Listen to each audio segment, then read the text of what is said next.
Welcome into after Nebrasketball. Penn State 89, Nebraska 72. That was one of the worst things I've ever seen in my life. And to compound it, I am on the day when you return from a vacation. And while you may have thought I was annoying during this week, posting all of the, the pictures of the cactus and the pool and all the warmth when it was cold for you, you should feel sorry for me. It's the last day of a vacation. It's a depressing day. I don't have any more for weeks, months. I don't know when I'll go on another one. So I'm in a bad place already. That was a freaking terrible game. I'm in a terrible mood. I don't want to be here. Glad to have you with us. Kaleb, your thoughts. By the way, like, subscribe, I-80 Club, Husker Max, wherever. Kaleb, your thoughts on tonight's game. First of all, welcome ball back to Nebraska. Excited to have you back here. I'm so glad I'm here. And the disaster that whatever that was in State College. So yeah, that was just bad from the start. It was bad from the start. You can get into the officiating, which I'm fine if we do. You can get into a lack of energy. Ultimately, for me, for the first almost 30 minutes of the game, Penn State shot just shy of 70% from the field. And really, to me, that's what the game comes down to, is that Penn State simply could not miss. Meanwhile, on the other end, was punking Nebraska on the boards. By the end of the game, Nebraska shot over 50% from the field. And at no point was Nebraska in the game. You got the first offensive possession was an offensive rebound and a putback. And in my head, I went, oh no, don't let that set the tone. And really it did, because Nebraska just never challenged. A 14-2 run to open the game. And I think Nebraska got some free throws and cut it back to 9, but it hovered around 20 for the majority of the game once you got late in the first half. Yeah, no. I guess the way I would sum this game up is, in the first half, every possible thing that could go wrong did go wrong. Offensively, defensively, turnovers, officiating, foul trouble, every possible thing went wrong. In the second half, it was the defense that went wrong. It was just the defense that went wrong for the most part. I mean, some of the other things got cleaned up, but when you still don't stop them, it doesn't matter. And they still scored at will. Nebraska didn't get stops against Penn State. The crazy thing is, Kaleb, like, the rebounds kind of evened out a little bit. The turnovers kind of evened out a little bit. After all was said and done, Nebraska only, I guess it was still 16-12, but still a lot of turnovers. For a second there, though, it looked like it might end up about even on rebounds and turnovers after it started so terribly. But one thing didn't change the entire game, Kaleb, and that was Nebraska's complete inability to stop them from making shot after shot after shot everywhere. 3, 2, wherever. Layup, mid-range, dunk, wide open shot everywhere. Mm-hmm. I mean, just nonstop. And that was the consistent thing through the entire game. Penn State shoots, after the night is over, 34 for 56 field goals. That is 60.7%. 8 for 23 from 3 felt like much better than that. That's 34%. Still a little better than Nebraska did. And then 13 for 14 from the free throw line. But just a bazillion in the paint points. Just made them all. All. Tons of open layups, all kinds of stuff. So, well, 52 points in the paint is a good night no matter who you're playing. That's what Penn State had. Nebraska shot 65% in the second half. 65%. Yeah. Like I said, it was the defense. And at no point in that game, in the second half, did you go, yeah, there's a realistic chance at this. Because like there was a run. Like there was a run in there. And even then, the run cut it to 16. Like that's what it was. An 11-2 run to cut it to 16. And you just went, yeah, the game's over. It didn't reach analytically final until there was 5:15 to go in the game. But you knew with 15 minutes to go, well, maybe you knew at halftime or you knew in the first half. But for sure, with 15 minutes to go, you went, it's not there. There's no magical second half thing happening because Penn State can't miss. Yes. Yeah, it didn't matter. I mean, after all said and done, Essegian and Morgan had maybe almost one of their top couple of offensive nights of the year for both of them. And the top two scorers. And while Bryce didn't, he didn't have the point, like he looked pretty good too when he was shooting. He ended up with not 20 points for the first time, but he did it. I'm surprised it wasn't higher than this. He was 6 for 11 from field goals, 2 for 5 from 3, right? 3 of 3 from free throws on that one. He gets 17 points. Like there was no point where you're like, well, yeah, Bryce is cold, Bryce is off. Like he looked good for the night, but for a whole, that's on the whole though. But that first half, I mean, 6 possessions in a row? I mean, Fred got mad at Sam. Oh, Fred pulled Sam. And how many turnovers did he end up with? Just the 4? Yeah. Yeah, but they were all scrunched together. And he basically didn't play in the second half. I don't know if he did at all. He got 5 minutes in the second half, had 1 turnover in those 5 minutes, missed his 1 3 that he took. But man, Niederhauser 7 for 10, Hicks for Penn State 7 for 12, and 5 for 9 from 3.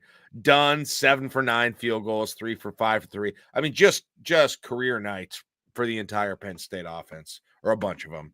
Well, they had 6 guys scoring double figures between 10 and 19 points. And that's why Essegian ends up with a game high at 20 points. He hits 4 threes in the game and a couple in the second half. He was just like, screw it, I'm taking it from here, and he still ends up going 4 for 9 from deep. And like you said, Andrew Morgan gets 18 points, 8 for 8 from the field. He was great. He was unbelievably efficient.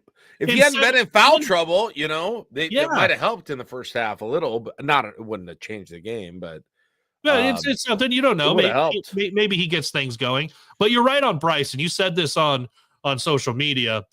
In that, and I think it was our buddy Matt McMaster.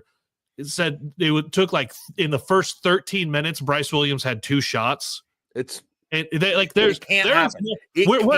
happen. We have not even approached the hemisphere of whatever that line is where Bryce Williams is taking too many shots. He's just got to go out there before the regular season ends hey, see if you can go for 50, right?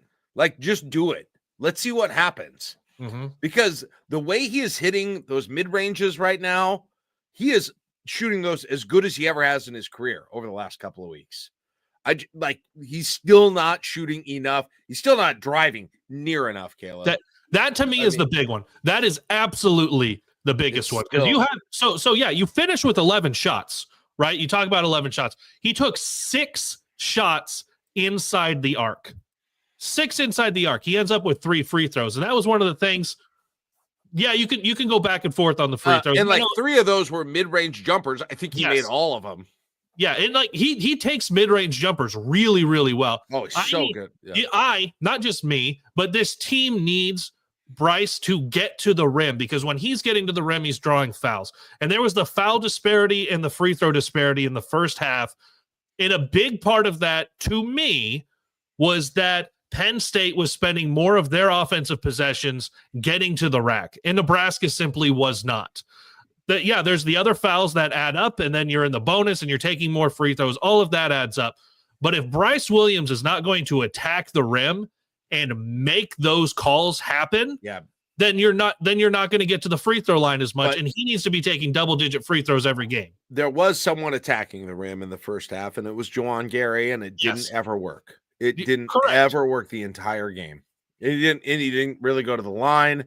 He could not finish in the lane at all tonight. And that was there are so many individual things in that first half, Kaleb, that we could point out that got Nebraska in that hole, but that's a big one too, is Gary just couldn't make a shot. And there were so many, when they got a shot up, you had to make it because they got so few shots up in that first half. Yeah. They would go the whole beginning of the game. It's like it felt like they took maybe 3-4 field goals in the first 10 minutes of that game.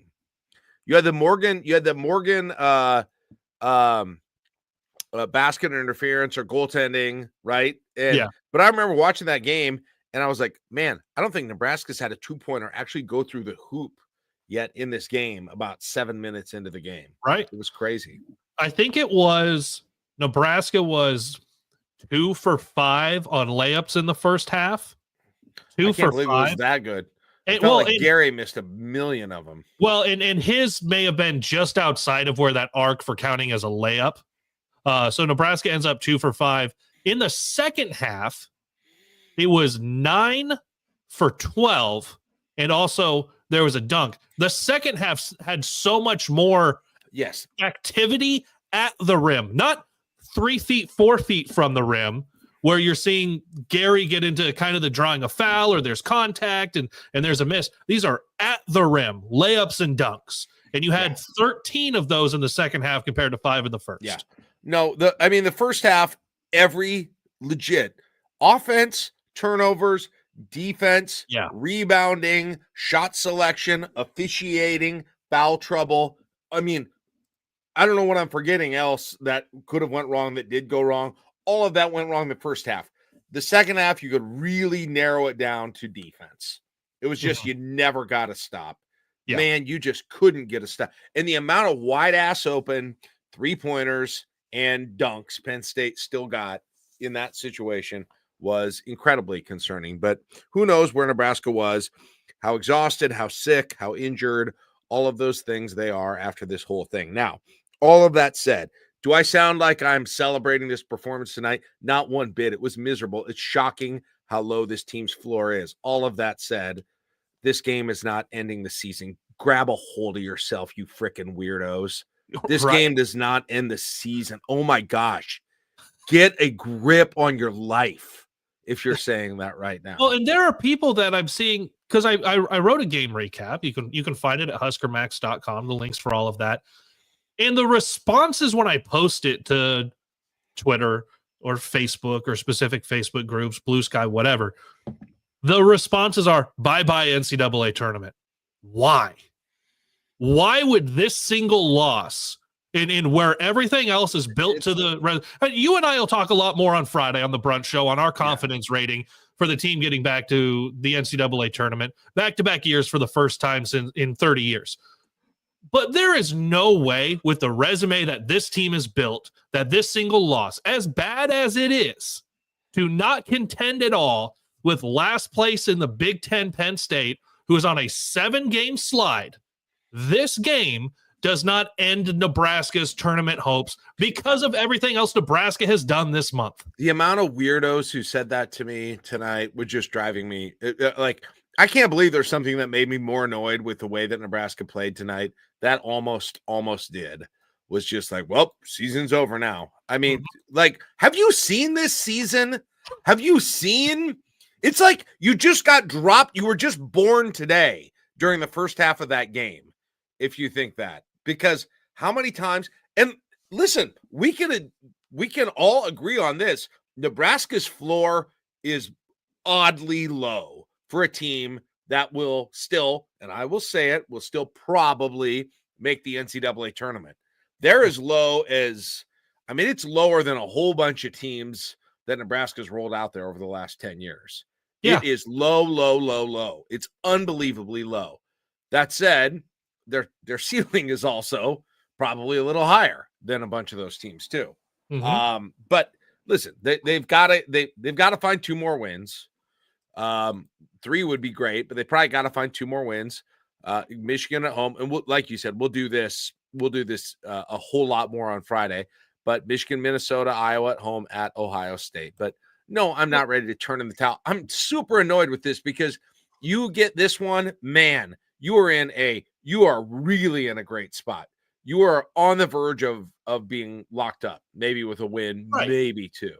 But it's just, man. Do you remember when we went through the really fun site where you can fill in all of the conference games for the rest of the season, see where Nebraska finishes up? When we did that exercise, I think it was last week, I gave it a loss, or maybe it was the week before, but I gave it a loss at Penn State.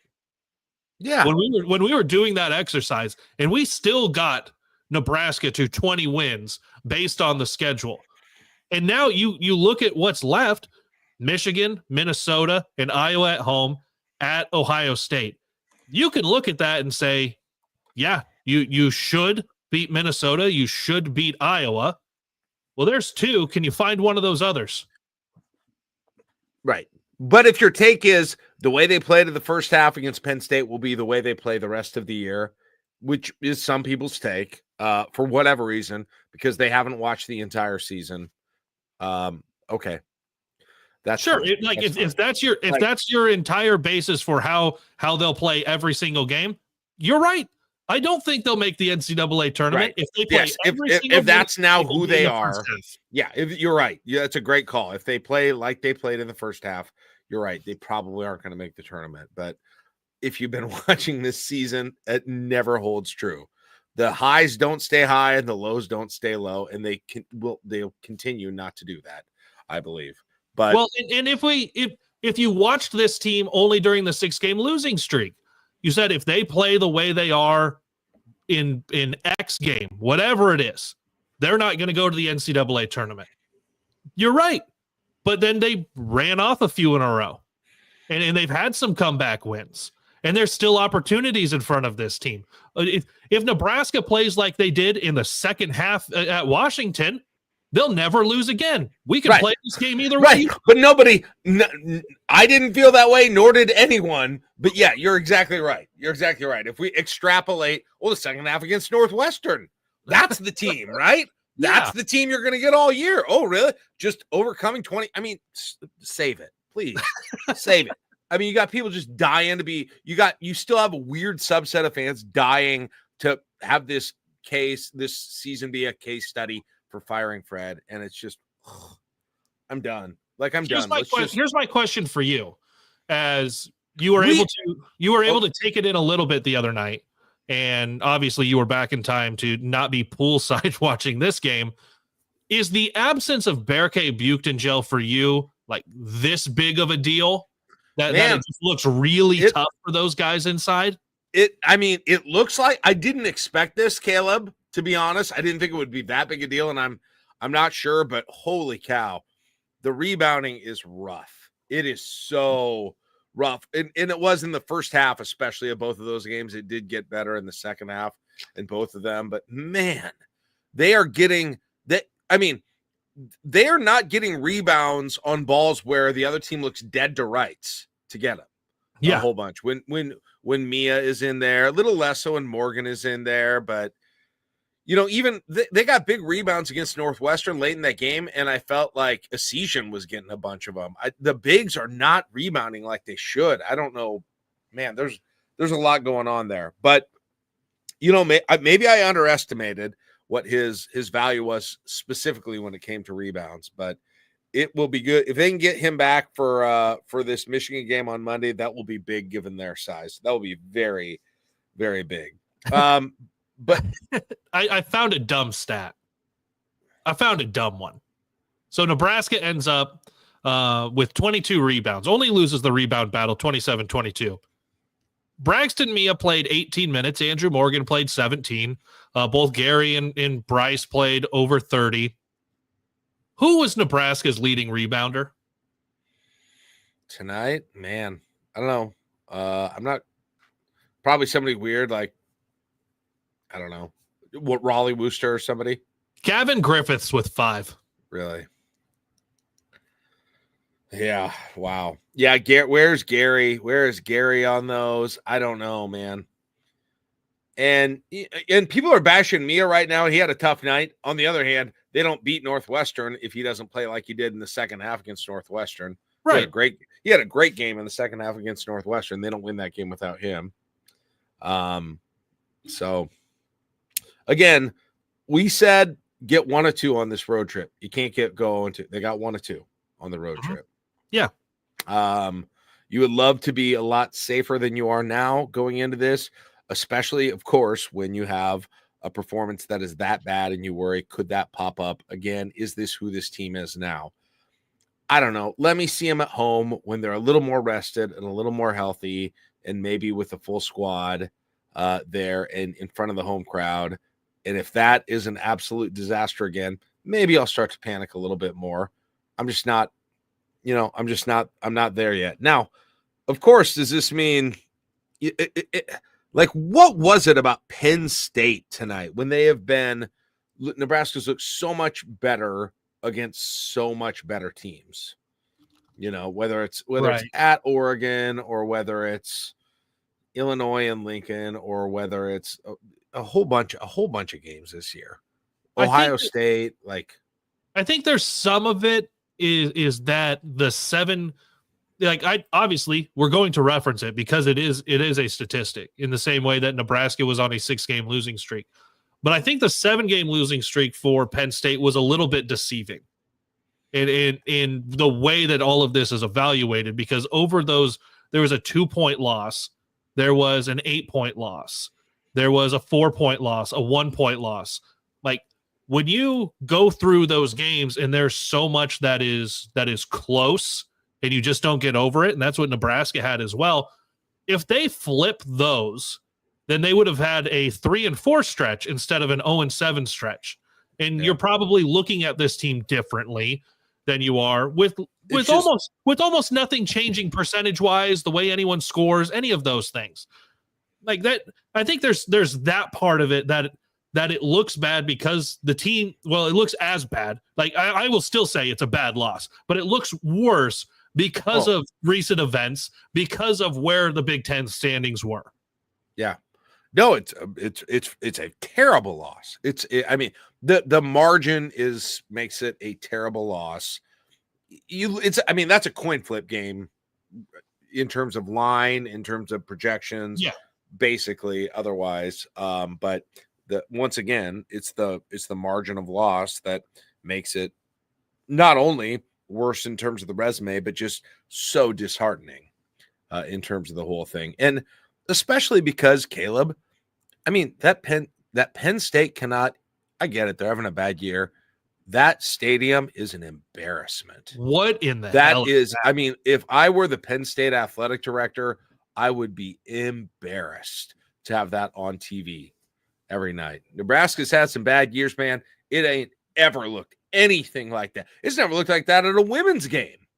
No. It's just terrible. And for them to be kind of on the edge of just collapsing and Nebraska not having just sort of the killer instinct to say, hey, we care about this.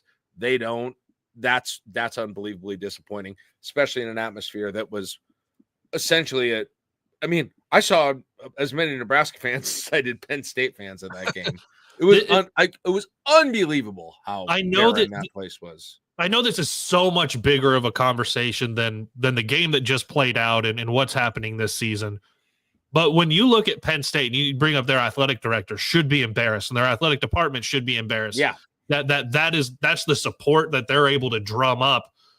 But when you look at what's going to happen this summer and you look at where revenue sharing is, Penn State is going to be a really difficult one to decipher because obviously money is going to go to football. But they also have such a dominant wrestling program in a way a lot of other schools don't have. They have a national champion volleyball program in a way that a lot of other schools don't. And your men's basketball is kind of garbage. How much money are they going to pump into that when it's already not great and already not getting supported? Yeah. And it's kind of crazy, and this is probably way too big of a topic for a post-game show, but how many Oregon, Washington, Iowa, Penn State have been just like dead. Northwestern in terms of atmosphere. It's crazy. But again, credit to that team, man. They made their own energy.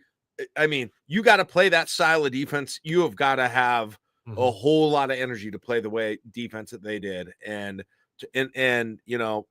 Ace was, that dude's ridiculous. As a on-ball defender, he's ridiculous. He's great. Yeah. Steal after steal after steal. They played inspired the whole night, and especially defensively. It's crazy. And then, crazy. So you got to credit them, man. That was a great game. It really was. And you look at they ended up with a couple of blocks because they've got decent size inside. Like there was stuff that Penn State is able to do to affect your shot inside. And that's not to say that other teams don't, but Penn State played well.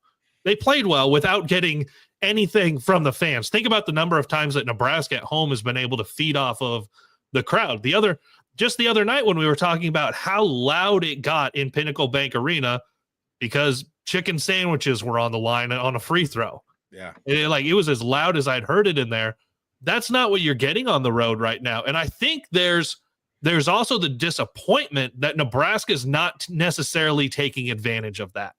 You saw them, yes, come back, Northwestern, win it, Oregon and Washington. But when you go into a place that, especially a team that is struggling, and there's not a crowd there that you have to fight at the same time you're going against the other 5 on the floor, sometimes 8, but not all the time. That is disappointing that you can't come out and win what is effectively a neutral site game. It's no longer a true road game the way the environment is. In terms of the two teams that was going to give up tonight, who would be more likely to give up? It would definitely be Penn State. Depressing atmosphere. You've lost all these in a row. You're not in line to make the Big Ten tournament at this point. Yeah. Nebraska with a win can do almost everything but punch. I get on the verge of punching their ticket, coming off the momentum of that huge comeback, and it looked like just the opposite tonight, all around. And Fred couldn't even bust a whiteboard to fix it tonight. Look, real quick, shout out Ace Baldwin. 8 assists, 6 steals, Kaleb. He almost had he got sort of close to a double-double with assists and steals tonight. That's incredible. Man, where is that guy? Where is that guy at? Holy cow. Well, and he got 10, he had double-figure points too, but that wasn't as near as his contribution was the assists and the steals. Now that I'm looking at it, well, Nebraska ends up with 21 assists as well. And that's that's super intriguing that Bryce ends up with 5. But I was going to mention, you talk about Ace Baldwin with the 8 assists. Nick Kern off the bench with 7 assists. Where I thought was hurt and out for this game. Yeah, apparently he wasn't hurt that bad. Where is that at? Because that's a multi-year conversation of having a guy who can truly distribute. But here's the other part of that, though. They shot 60% for the game. When guys are making literally everything, and a lot of them are off of the pass, your assist numbers are going to be higher. Yeah. I just realized we never mentioned that Bigelow isn't here tonight. He just had a scheduling conflict. He'll be back next time. Yeah. He had some he just got some things mixed up in his scheduling plan, and so he will be back with us next time. But yeah, that's back to your point though, 100%. Yeah.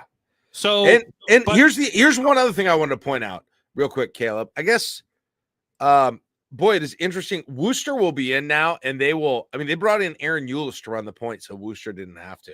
Yeah. Isn't that interesting? It really is.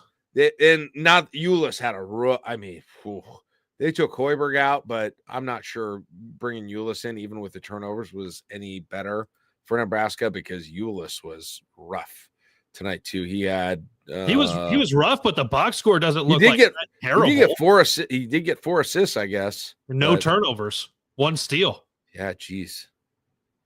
Wow. Gavin Griffiths almost led the team. Wow. He also had 2 blocks. Gavin Griffiths led the team in blocks, rebounds, got close to leading the team in assists too tonight. No fouls. Right. That's 1 for 2 from 3. And the 3 that he missed, he just chucked up. He was like, okay, you're at the screw it part of the game where he's pulling that shot. Nebraska, by the way, so Penn State still dead last in the Big Ten Conference. Nebraska sitting at, and they haven't updated this, so Nebraska will actually slide down 8, 9, 10, 11th, 10th to 11th place in the league right now. So you're starting to get where you're in position to be playing on the first day. Yeah, I just ran the bball.notnothing.net bracket thing. Yeah. And gave Nebraska the loss against Penn State, but I left everything else the same. And it's got Nebraska at the 10 seed playing on day one, the top seed playing on day one, facing off against Northwestern on Peacock, then getting Illinois, and then if they would win that, getting Maryland. Okay. So as the 7 and the 2, respectively. Yeah. Staying away from Wisconsin and Purdue, I guess, which is what you want. But yeah, just if you're gonna get into that position where you are playing on day one, you can't. And what did that have Nebraska going over these last 4 games? Does it tell you where let me check. Let's see. It's got. So I moved Penn State over. It has got Nebraska losing to Michigan. It has got them beating Minnesota. It has got them losing to Ohio State, and it's got them, I assume, beating Iowa. Yeah. So 2 and 2. So getting to 19 and 9 and 11. Yeah, 9 and 11. Yeah. Right. Well, and here's the thing about getting to 19. The way that bubble has looked, there's a good chance that Nebraska, if they split these last 4, at 19 is still in the tournament. Right. And especially if you can get a win, even if it's against like a Northwestern or a Minnesota in Indy, that could get you to 20, and that could help too. Yeah. But yeah, I'm firmly in the belief that Nebraska at 19 wins before the conference tournament makes the NCAA field. If they beat Michigan at home on Monday, again, it's all erased. If they pull off that upset on Monday, whatever happened today is completely erased again, and that's what's happened this year. Now, I'm not saying they will. And if they don't, they're going to have to make sure they get Iowa and Minnesota at home. Yeah. They have to get both.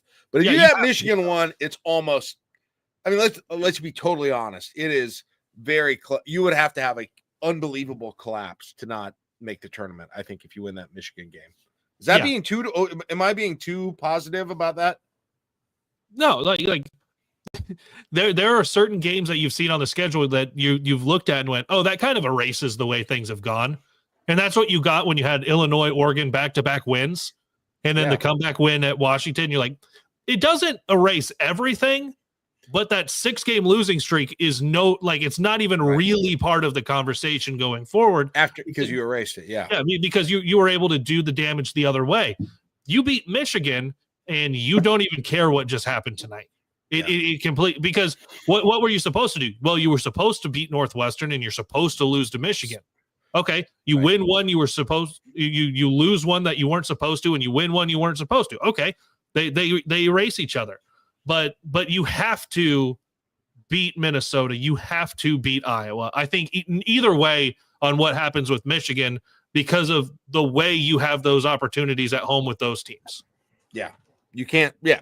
Then you've got to avoid a just complete disastrous collapse if you can get that win.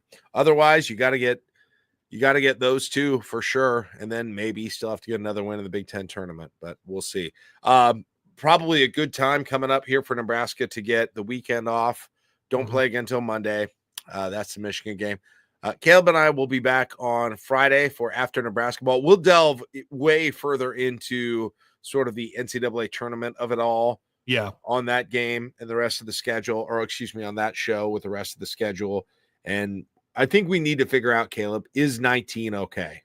Like that's let's delve into that on Friday. Is 19? How would you feel if it were 19? And there's going to be probably what it's going to be. We're going to get to do the brunch show this Friday, and then there will only be one game before we do another brunch show, because there's 4 days off until that Michigan home game, and then another 4 days off. It's great time for the Minnesota home game. So you have got a stretch right here. I know you're trying to get Berke back, but you've also got to get everyone's heads back that you've had several games in a row trailing at the half, poor first half play.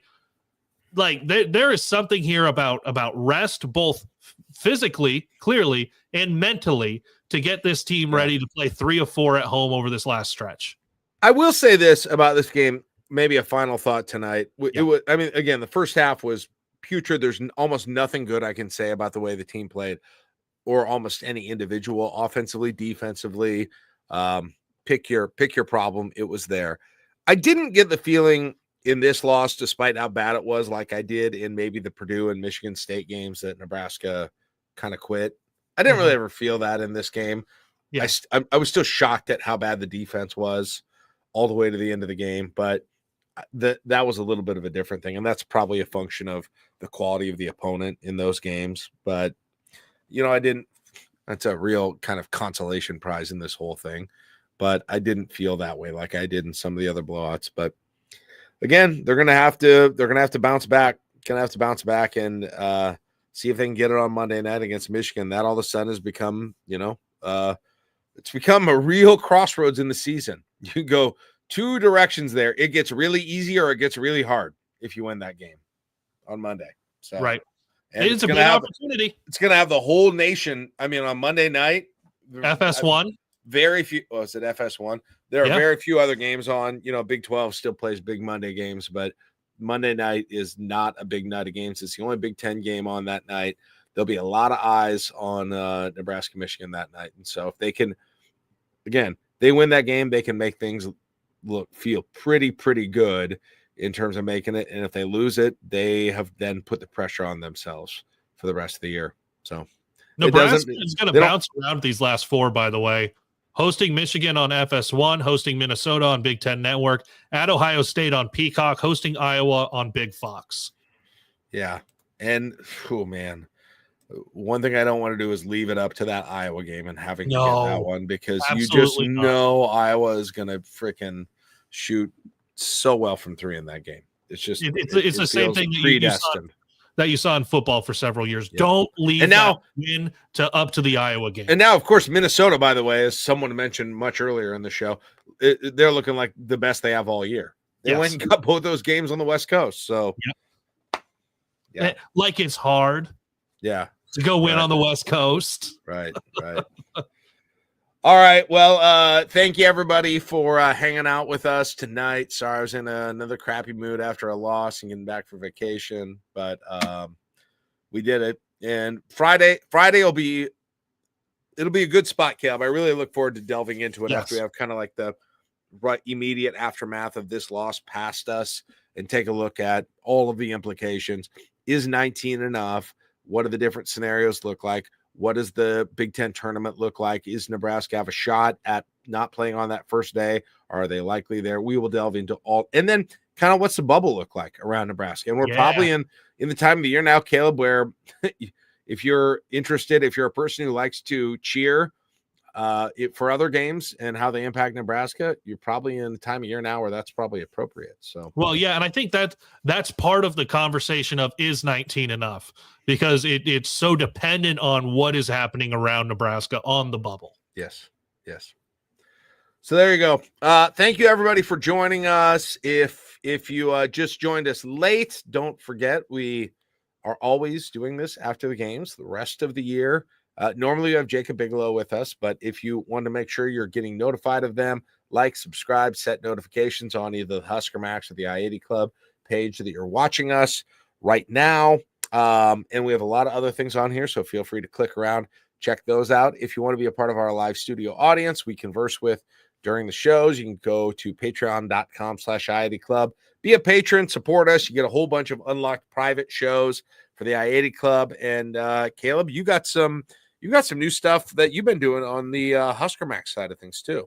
Yeah, we'll be back. We're rolling. We're a few weeks into it now. Myself and Nick Handley with Husker Max today. We will actually tomorrow morning will be one of the days that we go. We go every Monday and Thursday, 9 a.m. on the Husker Max YouTube channel. So obviously we'll talk a little bit of this basketball game, Big Ten as a whole.